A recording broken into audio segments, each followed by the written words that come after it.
everyone, Brooke here from Spun Sweets, and today I'm going to be talking to you about how to make your own cotton candy sugar at home. So let's start out by talking about all of the different types of sugar that you can buy. And not just regular granulated sugar. I'm talking about actual pre-made cotton candy sugar. I think one of the most common is to buy Gold Medal's sugar floss.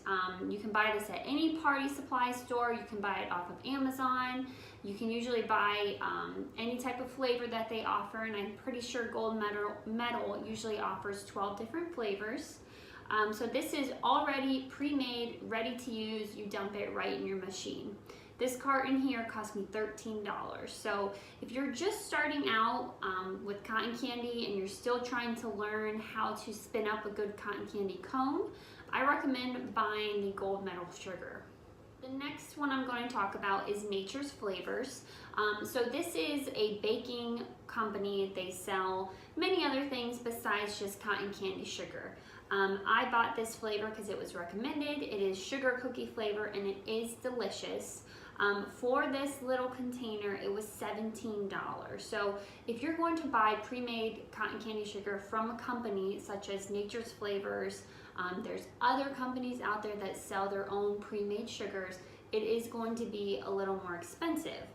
So that is why I kind of started making my own at home, which I will be talking to you about. So this is called Great Floss. It is actually a Great Western product. I bought it off their website, and it is a pink vanilla flavor. So if you are looking to do dry mixes and not use any of the oils, you could purchase this product, and it also comes in many different flavors. Now this is a 16-ounce containers, and the instructions say to use 1 to 2 tablespoons to 10 pounds of sugar. So that is going to make you a lot of cotton candy base. So this is a great product if you're looking to save money. So let's talk about making your own cotton candy sugar at home. Maybe you have a certain flavor in mind, maybe you have something that you want to try. And what I do is I recommend going to olivenation.com and checking out all the flavors that they already have. So I have 2 flavors here. I have pure banana extract, and I also have a sparkling wine flavor.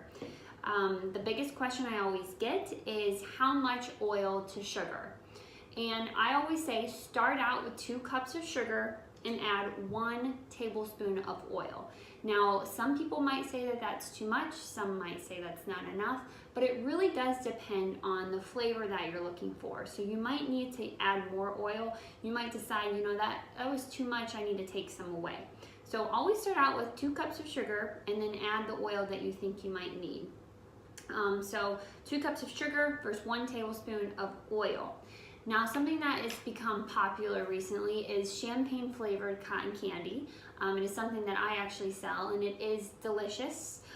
There is no actual champagne in it, but it is a sparkling wine flavor. So if you are looking to sell champagne flavored cotton candy, or you're looking to make it to maybe put into your mimosas or something like that, go on to olivenation.com and buy the sparkling wine flavor. The next oil I'm going to talk about is Loran's oils. I will say I use these a lot as well. I usually buy the small drams, and again I use 1 dram to 2 cups of sugar, and usually that's enough flavor for me. These tend to be a little bit stronger than the Olive Nations, and so I'll just buy, you know, these when I see them. They sell them at Walmart, they sell them at the craft store in the baking section, or you could get on Loran's website as well, and they have so many flavors to choose from. This particular flavor is one of my most popular, and it is the blueberry flavor. Now, when you're making your own cotton candy sugar, you might find that with the oils, there's no coloring. So what I do is I add my own food coloring to the base. Now, you can use color emulsions. I don't do that because I find it makes the sugar a little bit too sticky. But I do add food coloring, and sometimes you do have to add a lot in order to get that color that you're looking for. So for example, when I make my banana flavored cotton candy, I will add the yellow food coloring. Now when you're making your sugar at home, I recommend that you have some type of mixer. It can be a handheld mixer if you want, but I have this mixer here. I add my 2 cups of sugar, my 1 tablespoon of oil, and then I'll also add the food coloring, and I'll let it mix for at least 20 minutes. So you want to make sure that that oil is getting spread and coated to all of that sugar as well as the food coloring. So definitely let it mix for around 20 minutes, and then you're going to stop, lay it out on a baking sheet, and let it dry. So again, another important step when making your own sugar is to let it dry out. That makes sure that that oil is penetrating to that sugar and it's not going to just burn off right away once you put it into your machine. I really hope this video was helpful. Please like and subscribe. If you have any questions, please leave them for me and I'll try and answer them to you. And let me know what type of video you'd like to see next.